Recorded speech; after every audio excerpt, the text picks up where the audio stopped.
Welcome back to Mass Appeal. It's time for Savings Appeal. We've got an insider list to share with you. It's 10 things to know when you're planning your retirement. And as always, we're joined by Dylan Bond. He's the owner of Bond Financial Services, and he's got all the answers for us, or well, most of them, hopefully.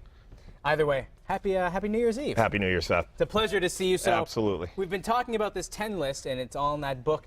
And it's things like, plan for a longer life, plan for healthcare expenses, right. Plan for housing needs. So today we're talking about inflation because it's on the rise. Yeah, it is. And the thing is, when you get to retirement, one thing that makes inflation that much more important for retirees is most people that I'm meeting with, the families that I meet with, they have a fixed amount of money that they have to plan to last the rest of their life.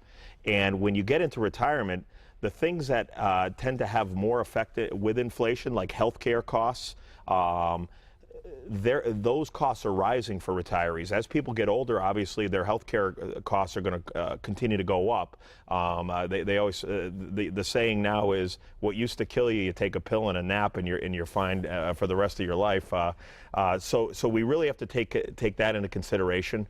And people that are in retirement have to be aware that if they're not paying attention to inflation, over the long run, the cost of goods and services that they're spending their money on are going to continue to increase. And if your cost of goods and services are growing by 5% a year, and your money's only growing by 1% a year, then you can see that over time you're going to spend more of your money, and you could potentially run out before the end of your life, and that could be scary. So it's like, according to your bank statement, you're not going to be losing any money, but in actuality, counting for the fact that everything else is expensive, for all intents and purposes, you're kind of losing money in that sense. Absolutely. I mean, think about it. If a gallon, one thing that I talk about when we do our seminars is I ask people to imagine and think about what they paid for their first house, and then think about what they paid for their last car.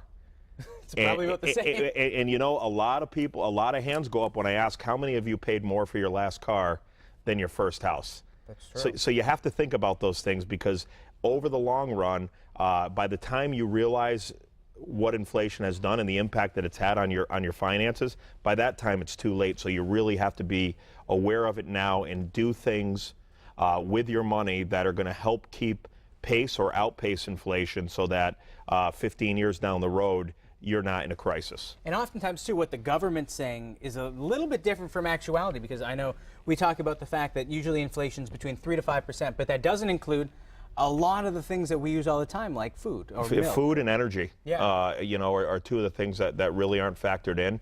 And I haven't met anybody yet that doesn't eat food and use energy pretty much every day, especially here in the Northeast, where we're dealing with 10-degree temperatures. So we have to heat our homes, and most people are using some type of oil or gas to heat their homes. So that's another factor that we need to consider here in the Northeast. It's going to impact us much higher, in my opinion, than the national average inflation rate of 3%. So I think we need to assume, for planning purposes and for living purposes, that 3% is kind of just where it starts. Absolutely. I mean, what I try to do is plan on a worst case scenario. So if I can build the model working with families that I work with, where we can use a higher inflation rate and still make things work, then we'll use that higher inflation rate, because I'd rather do that and have inflation be lower than to use a lower inflation rate and have inflation be higher over their lifetime, which could create a problem for them. Now, Dylan, we're almost out of time, but this is the year a lot of people say, I'm going to take charge, Absolutely. I'm going to lose weight, I'm going to do this. A lot of people say finances. Yep. So if they want to do that,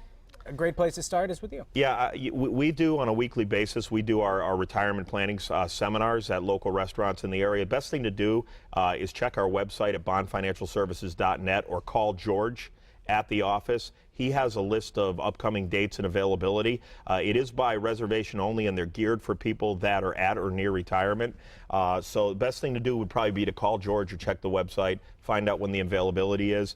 Or if you're not into that, you can always just call George and book a time to come in and meet with me. Dylan, Happy New Year's. It's always a pleasure. Yep, Happy Every New Year, Wednesday, everybody I feel out like there. I learn something new. Happy New Year's, everybody. It's Tuesday today, though, Seth.